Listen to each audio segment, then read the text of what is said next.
This is the first day of this October 1981 7-day sesshin, and we will read today the biography of Zen Master Basui taken from the Three Pillars of Zen. Before starting with this, a few words about listening to Teisho. You may have heard these words before. Can the eyes and ears be fresh? No memory, but listening, just listening openly.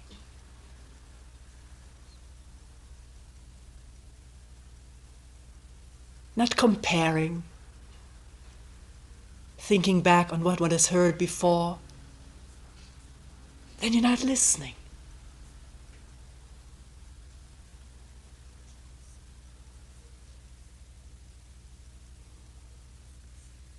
Not knowing, but listening.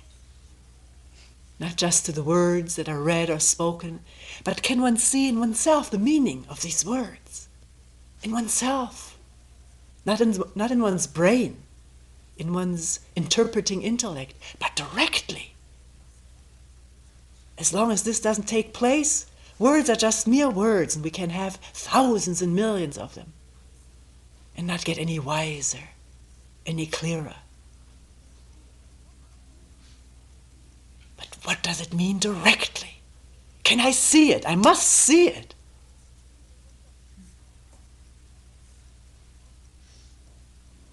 Or to see that one doesn't see. Some people say in Doksan, I cannot hear what you're saying. And that there's no criticism. It's a statement of fact.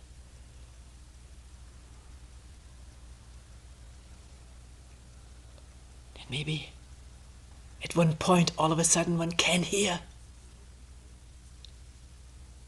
It's no longer the other person saying something, and there are no two persons. When something is understood, there are no two or three. There's understanding,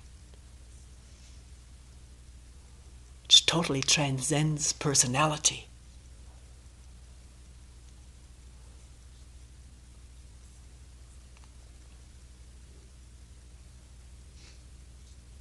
Probably all of you know by now, it's all right to change your posture during Teisho. Do so quietly. Allow the natural noise of a brushing a sleeve by the robe to happen, or a crack in the knee.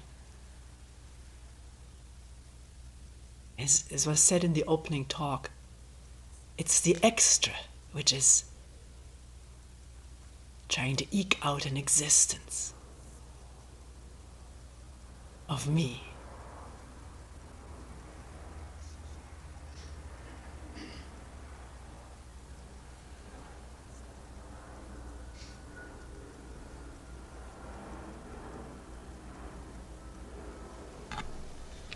Also, if you find that you're often very tired for Teisho, there's time there for a rest before Teisho, before the sitting period. To use that if necessary. If you find you get more sleepy from sleeping, well, then it has not been useful.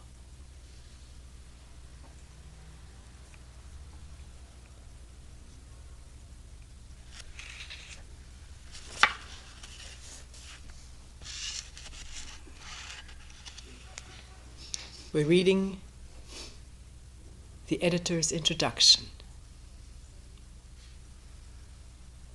In the year 1327, toward the close of the Kamakura era, the strife-torn, anxiety-ridden period of Japanese history that produced so many notable religious figures, the Rinzai Zen Master Basui Tokushu was born. Here again, you probably have heard this many times and have the book yourself, probably read it many times. Can one hear it freshly?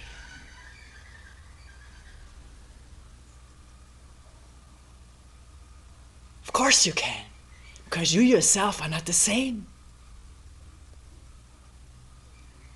Memory is always the same, but it's only the tiniest part of you, even though it plays the biggest role in one's life.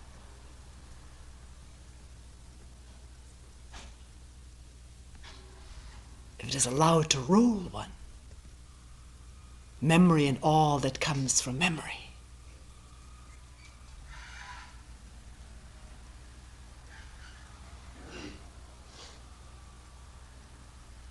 Having had a vision that the child she was carrying would one day become a fiend who would slay both his parents, his mother abandoned him at birth in a field where a family servant secretly rescued and reared him.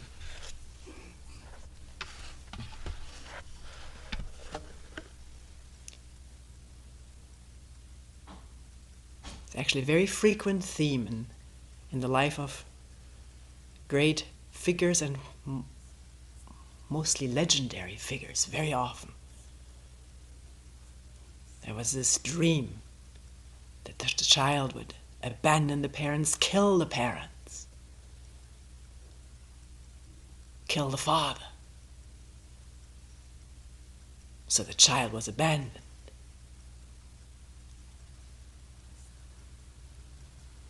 In this case,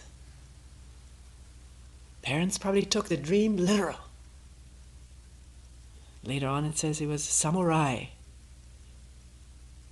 For samurais, as I've been told, killing was nothing special.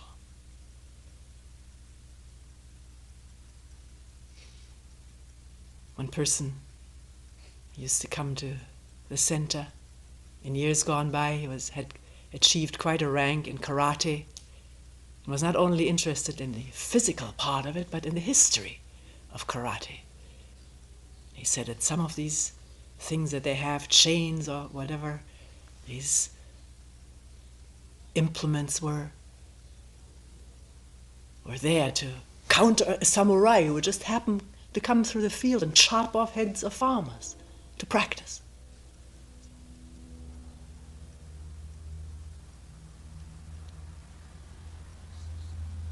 It's incredible if one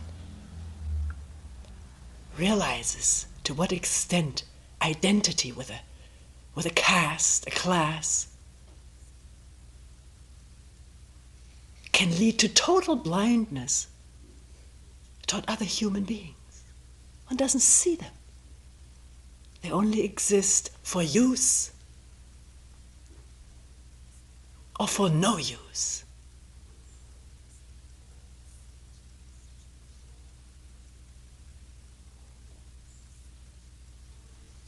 What is it that brings about this seeing of other human beings?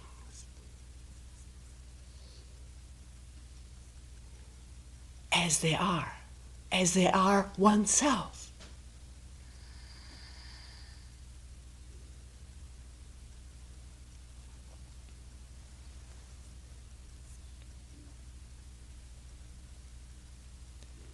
This killing of parents in legends always being symbolic,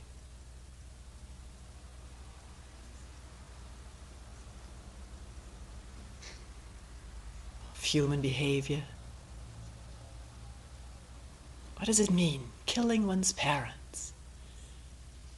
I cannot quote it correctly, but in the New Testament too there is a saying of Jesus that one goes forth killing one's parents, or at least abandoning one's parents. I think it's killing, slaying.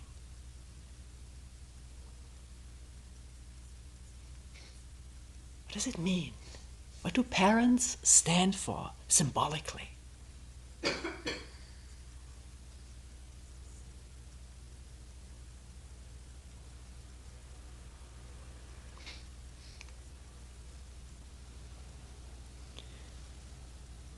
Having been raised in the Christian tradition, there is a commandment: honor thy father and mother. Added to it, I was told that Luther put this in order that you may live long, be happy on earth. Maybe originally the commandment was just plain, honor thy father and mother.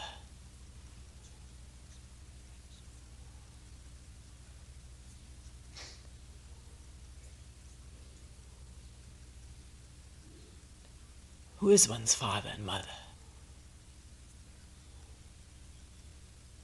Of course, they're human beings, but they're also inculcated with tradition, with all that the society, the culture stands for, the social class, the economic class, the mores, and that they have inculcated into us, beaten grossly or subtly, into their children. And this, if it's coupled with the commandment, honor thy father and mother, which is also religiously sanctioned, the child has no way out. It's been very well documented, pointed out in a book I recently read. A friend gave it to me, written by a Polish psychoanalyst, Alice Miller. It's a German book. Probably eventually will be translated into English. It's called In the Beginning Was Education. Although the German word Erziehung, much more than education, it's how you bring up those kids, how you raise them to conform, to fit, to carry on your deepest wishes and desires, which are the wishes and desires of the society. And the child, unawares at that tender age at which this starts, what's going on, of course, it's vulnerable, it's totally dependent. Adopts, introjects, incorporates. Very often for fear of its own life. Because many child-rearing methods are utterly brutal.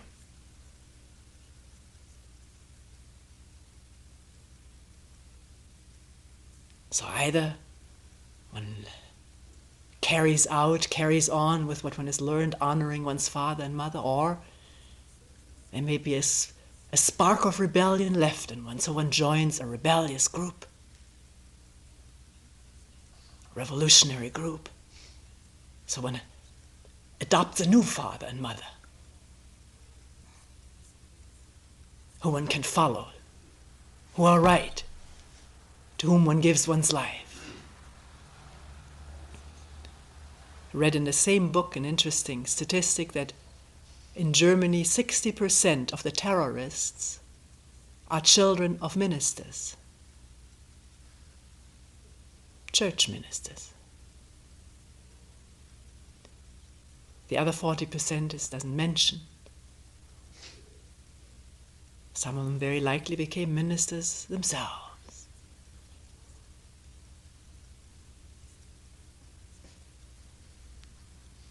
Father and mother stand for tradition. They're clinging to that. Because it was once taken in with the mother milk. It was the security. If one didn't follow, one was abandoned. Maybe just with a look or with a head turned away, sent to one's room, lost love and affection.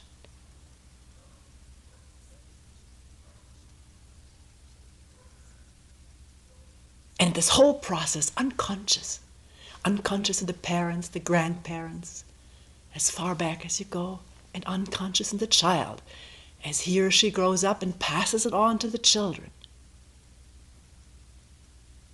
From dark path to dark path.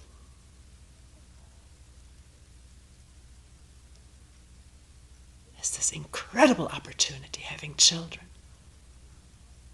Come face to face with one's own conditioning. So it is not blindly passed on, pounded into, in one way or another, the child, the vulnerable, totally helpless child.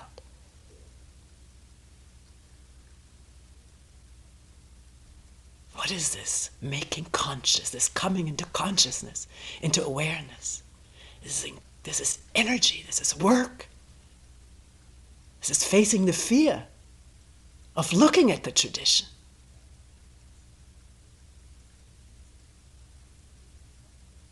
Of questioning it. Questioning the structure which is one's security.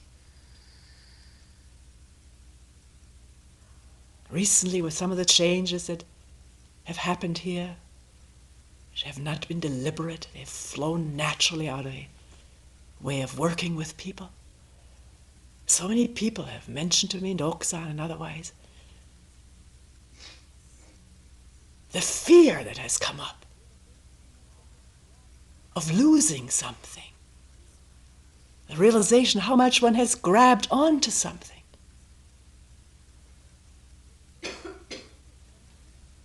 To what? What is Zen work? Traditionally. Or shouldn't we use this word?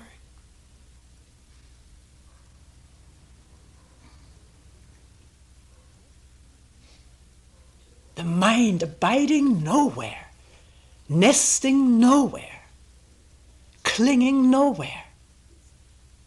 Not just once in a rare moment. And then come the words and the build-up.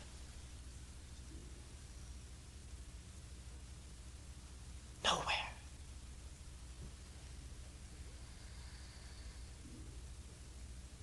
Can one face that fear? That's the work. And not out of that blind fear erect all kinds of sanctuaries. If the Zen work is weak, there will be lots of sanctuaries.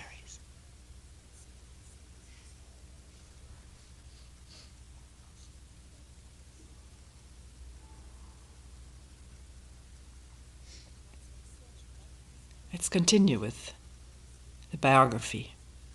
At 7, Basui's sensitive religious mind began to evince itself. At a memorial service for his late father, he suddenly asked the officiating priest, "For whom are those offerings of rice and cakes and fruit?" "For your father, of course," replied the priest. "But father has no shape or body now. He was cremated. So how can he eat them?" To this the priest answered, "Though he has no visible body, his soul will receive these offerings."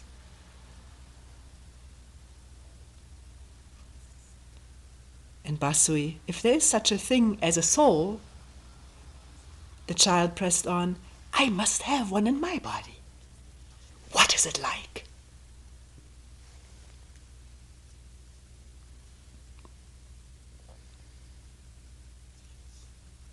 One wonders what tradition that was that his father belonged to. Because in Buddhism, Buddhist teaching, there is no soul. At least that's the Buddha's teaching. No soul, no entity, nothing. No thing. No me. No you and me. But the idea of a soul is comforting, isn't it? It's there in almost all religious traditions in one form or another. Something that will continue. Something I can clutch. All this impermanence, all this change around me, all this insecurity. But this soul, this entity will continue. It's permanent. And of course, in thinking about it, usually continue into a better life. Paradise. Plus the fear of it's possibly going to hell. And that has one in one's grip, so one better behaves or acts as though one was behaving. For whom are those off? For whom is this flower and are those apples?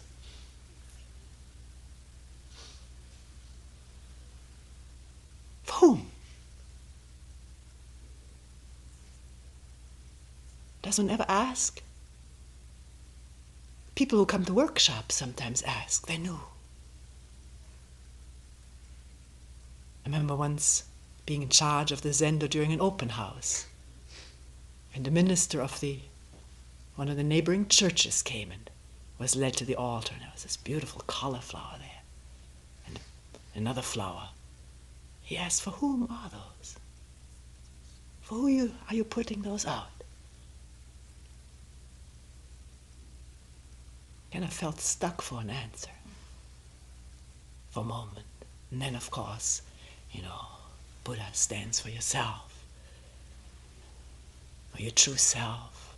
Are you offering something to yourself? The cauliflower, what does it stand for? The flower. Isn't that you? Not that you're a flower or a cauliflower.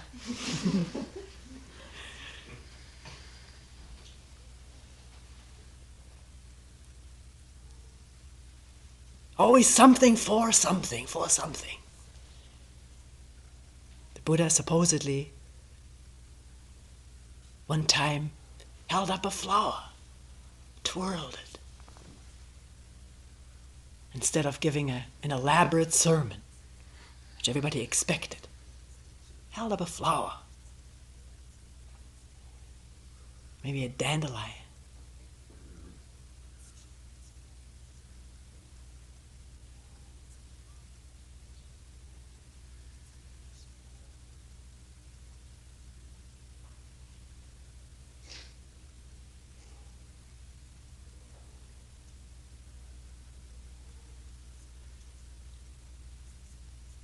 My father has no shape or body now. How can he eat them? The beauty of a child. Feels free to ask. Not afraid he's stepping on sacred ground, or he may be shut up, which happens to lots of children.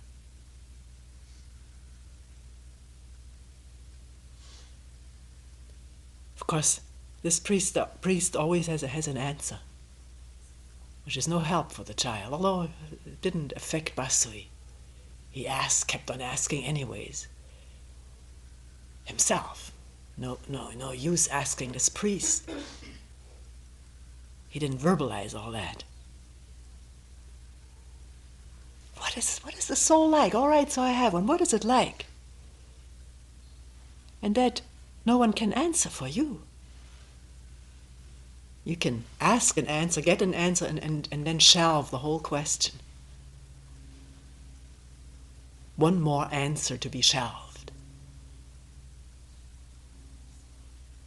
If he's got a soul, I must have one. What is it like?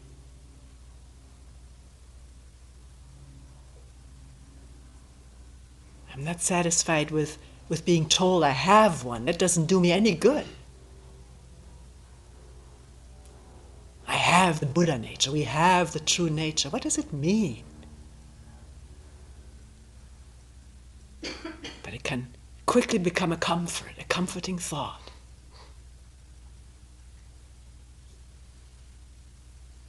Which is a curtain, iron curtain.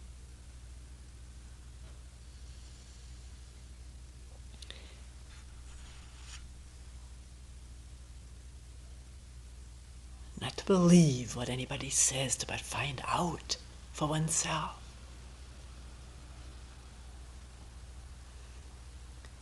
Someone pointed out that an essential difference between Mid-Eastern religions and many of the Far Eastern religions, Mid-Eastern being Judaism, Christianity, Islam, and the Far Eastern traditions, Buddhism, Hinduism, Taoism.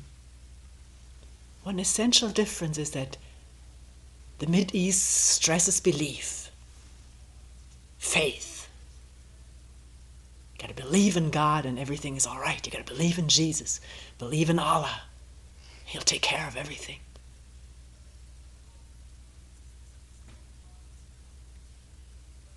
The other religions stressing doubt. Gotta doubt everything.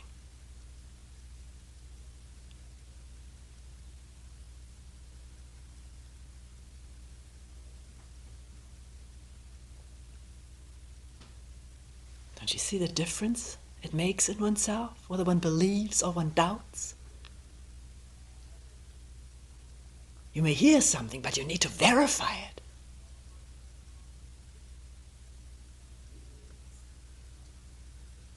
Sounds good, but don't take it over, or will you? You're just a blind follower. A very, very dangerous position to be in. As we said before, clinging, if not to old, then to new fathers and mothers. The phenomenon is springing up all over. Small cults, large cults, religious groups, and of course, politically all over the world. The general trend is toward dictatorship. There's no question about it. This utter insecurity, more felt maybe than ever, maybe not. Maybe we're only more informed about it.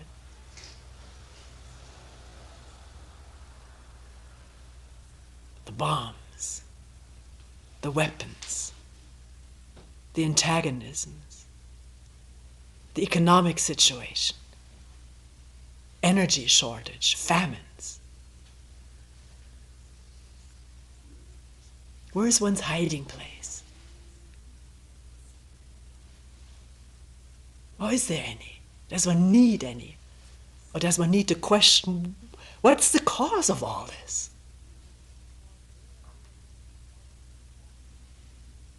If it's the cause there and there and there, it must also be the cause in myself. My father has a soul, I must have one too. If there's division in other human beings, there's division in myself. What is it like? Division, fear of insecurity, fear. Loneliness, inner emptiness. What is it like? Not as pictured by the imagination. It comes out of memory, what one already knows, has heard. Can one be directly in touch with it wordlessly? Wordlessly. One person this morning mentioned this tremendous fear. If one seems to be in touch with the wordless realm, when there are no words, the fear.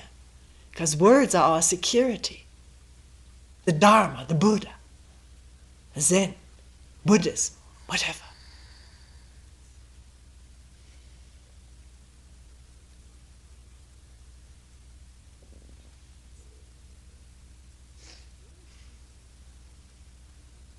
What is truth? Wordlessly. Who am I? Wordlessly.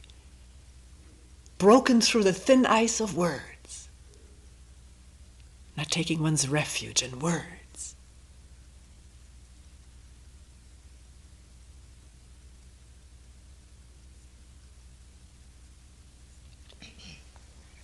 To continue with the introduction of Basui's life.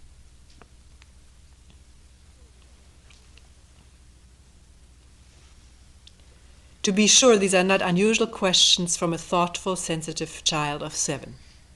For Basui, however, they were only the beginning of an intense, unremitting self-inquiry, which was to continue well into manhood. Intense, unremitting self-inquiry.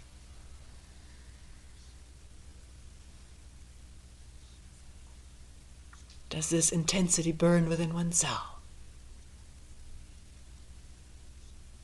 If not, maybe there's just a spark, just an ember.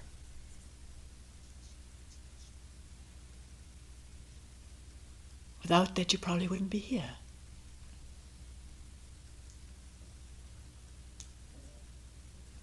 So not to cop out in comparison. This is not read for comparison or for presenting an inspiring image. It's for looking into oneself only.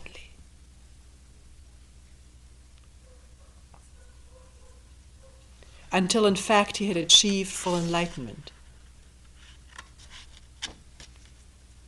Achieved.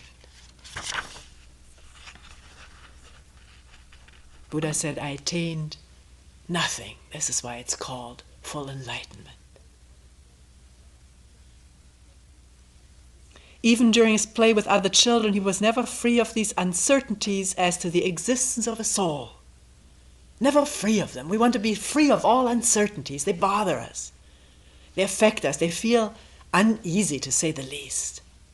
Can one remain in touch with this uneasiness? Not think it's wrong, not squelch it. Try to drown it out with rituals.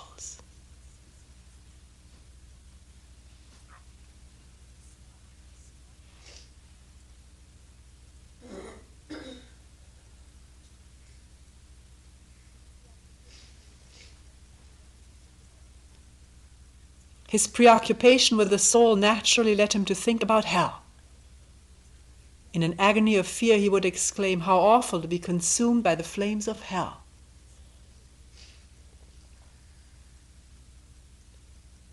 And tears would well up, because the thoughts themselves are the flames of hell. Fear of hell is hell.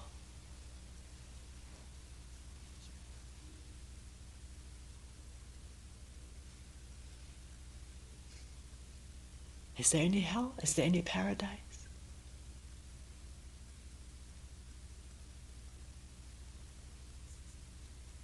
Other than what one has heard or what one sees around one? It's necessary to create imaginative hells?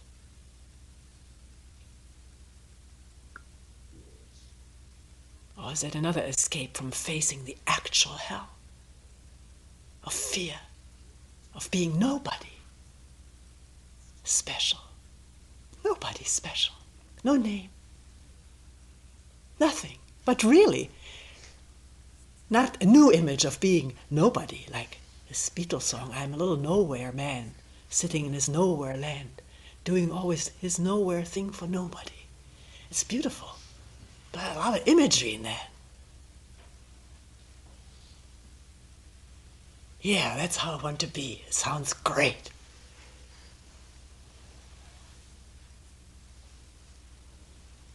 No image to clutch, to see how one does clutch images for dear life. But this is not dear life. It's just ideas. Dear life has no images. They sort of limp behind or ahead in the imagination.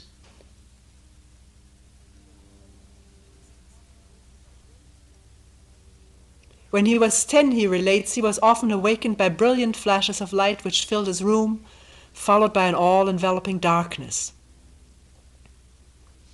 Anxiously he sought for some explanations of these weird occurrences, but the replies that were forthcoming scarcely allayed his fears. Apparently he was never a man or boy of explanations.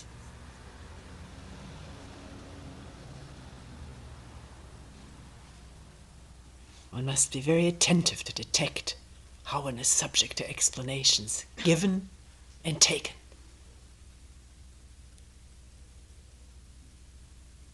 What is this? And already an explanation is offered, and it already settles it a little bit. I take my refuge in words.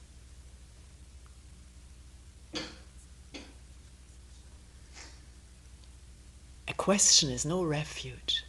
A question is a question, not knowing the answer. Not knowing. Not knowing is no refuge. That's scary. Particularly if one represents it verbally again to oneself. I don't know. I must know something. And immediately conjures up things one knows to be there, to exist in familiar circumstances and conditions and environment. Which is all right. The way we live, we have to know how we get to our working place, get home, find a bathroom.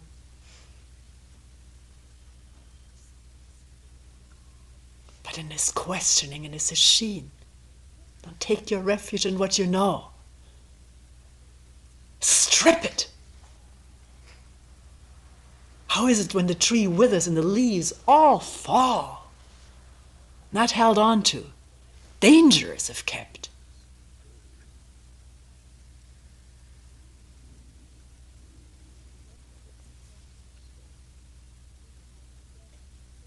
Again and again he questioned himself if after death the soul suffers the agonies of hell or enjoys the delights of paradise.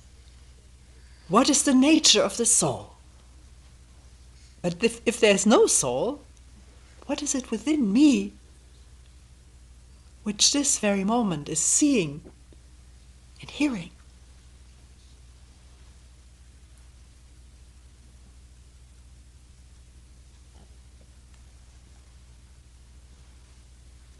All right, so I dropped the word soul. I haven't found anything.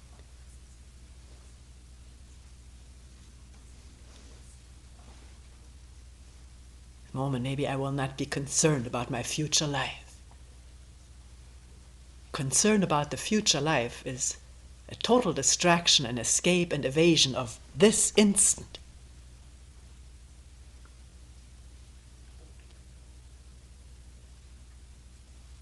Who is it that hears, sees?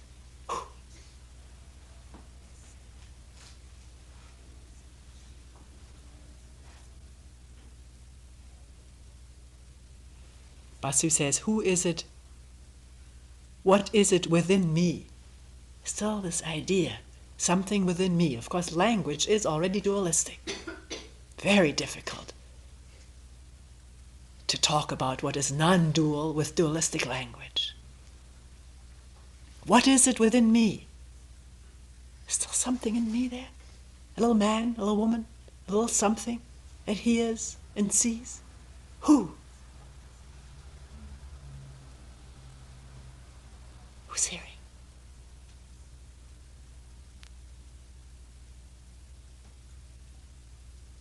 Is there me sitting here on the cushion? And that? Are they two?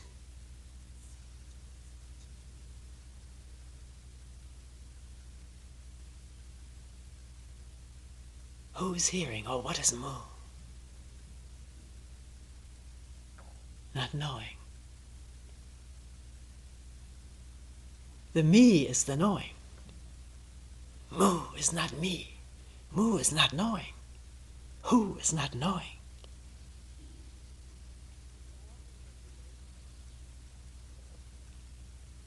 His biographer relates that Basu would often sit for hours stewing over this question in a state of such utter self-forgetfulness that he no longer knew that he had a body or a mind.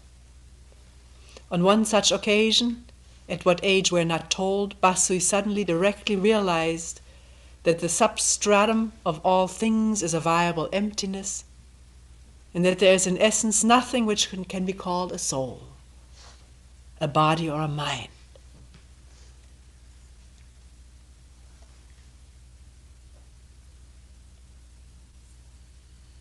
Which, put in simple words, would mean there were no thoughts in the mind.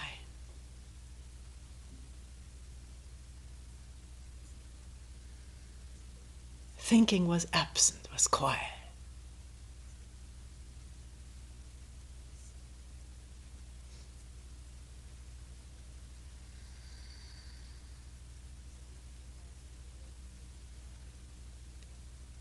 This realization caused him to break into a deep laughter, and he no longer felt himself oppressed by his body and mind.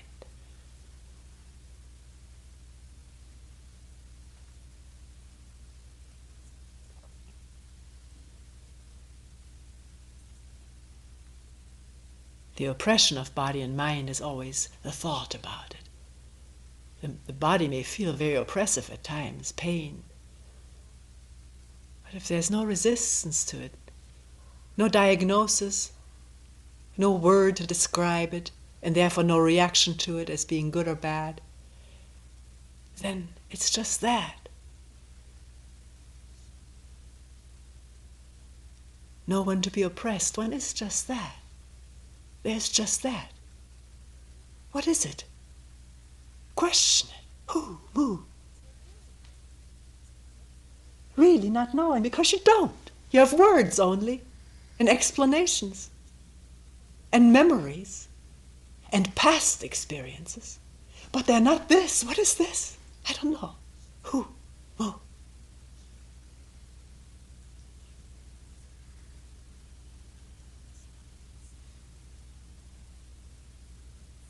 Oh, what is it? Or if this is your practice, just breathing. Without calling it breathing. Needs no label, because that's not what it is. What is it? You don't know, and that's a fact. You don't know what an inhalation is, except words and descriptions. So when there's pain in a sitting, tension, whatever, can that be the breathing? It is, if you have no words, if you don't know. But you attend keenly, intensely, with a consuming interest. What is it?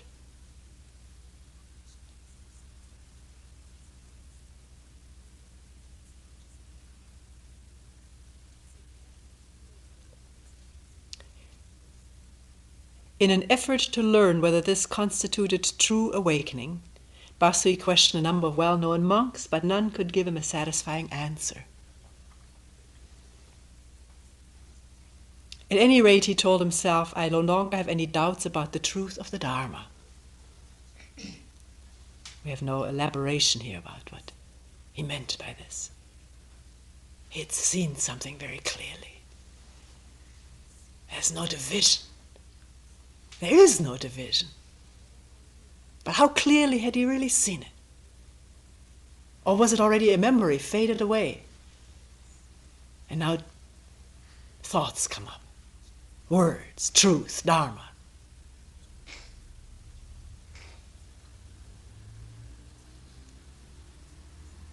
And there's clarity, no division. Words don't come up. They're in the way. Unless one needs to speak.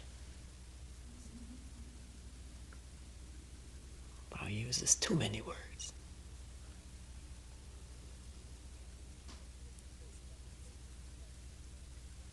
Yeah, right here it's stated, but his basic perplexity as to the one who sees and hears had not been dispelled.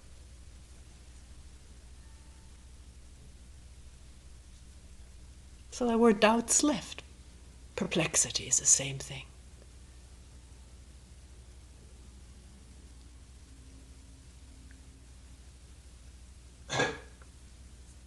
His basic perplexity as to the one who sees and hears had not been dispelled. When he saw in a popular book one day, quote, mind is host, and body guest, every one of his quiescent doubts was suddenly resurrected.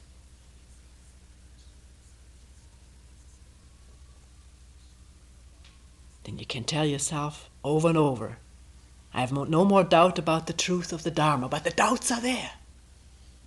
So question. Rather than taking your refuge in a statement or in a memory.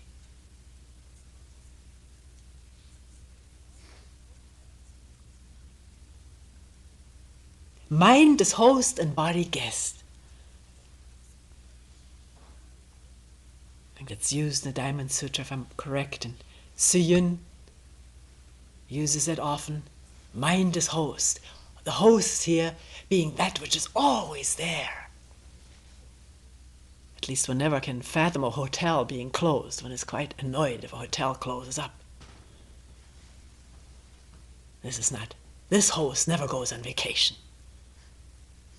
Because this host is vacation.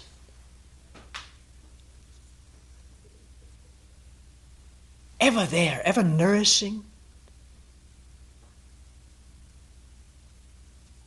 Never gone, but most of the time not seen, because of one's preoccupation with the guest, oneself, coming and going, here and there, always on the move, from one place to another.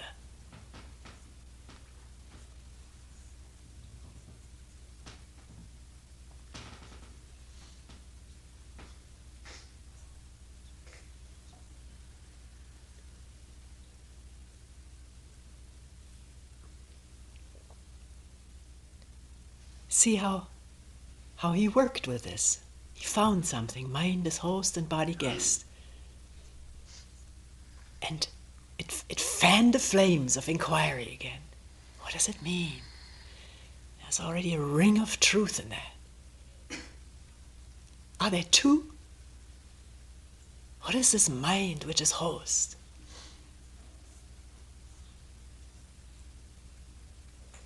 What is this guest? Who am I? What is Mu?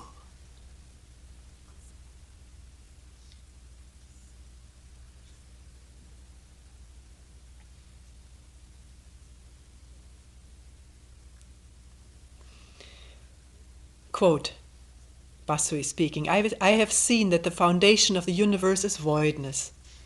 Still, what is the something within me which can see and hear?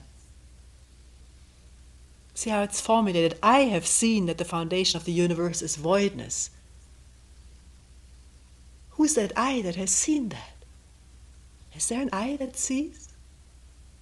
Or is the I itself voidness?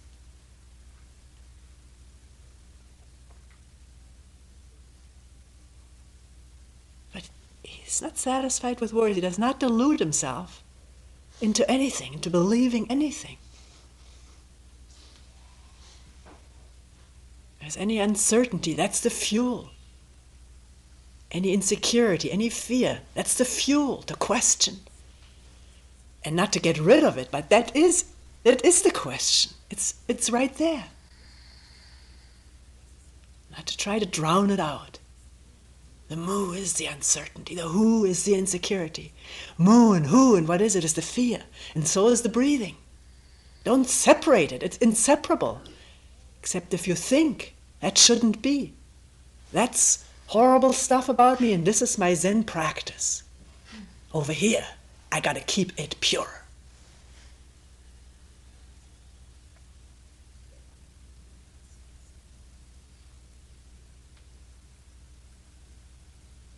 That's the worst of all divisions.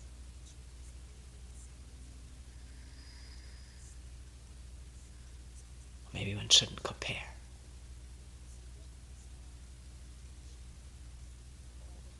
He desperately asked himself anew.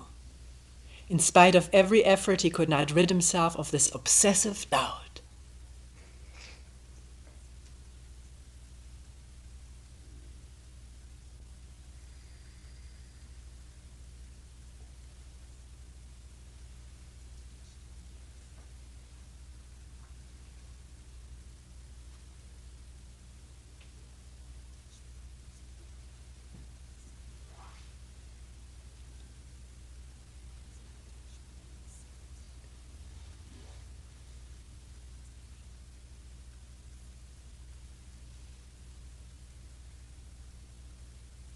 Let us close here for today.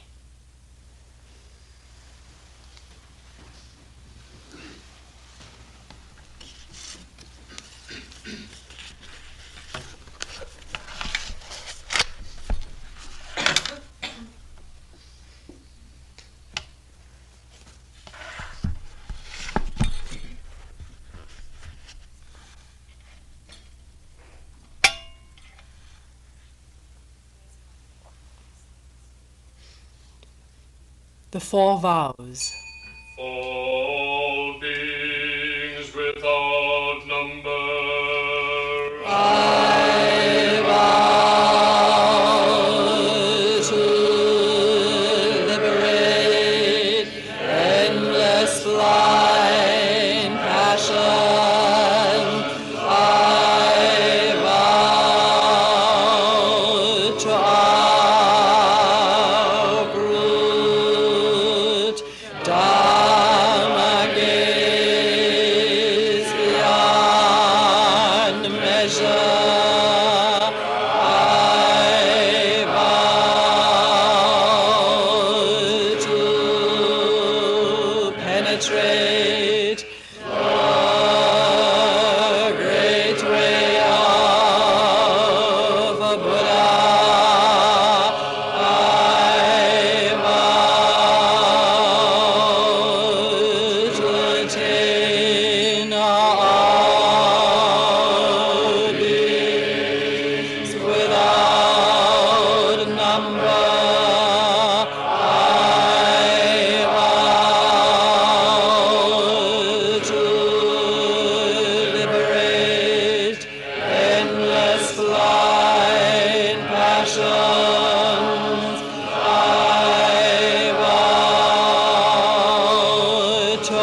penetrate the great way of a Buddha. I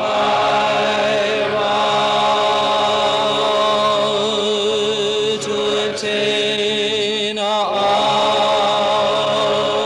these without number. I want to liberate endless blind passion. I want to uproot Dharma gates beyond measure. I vow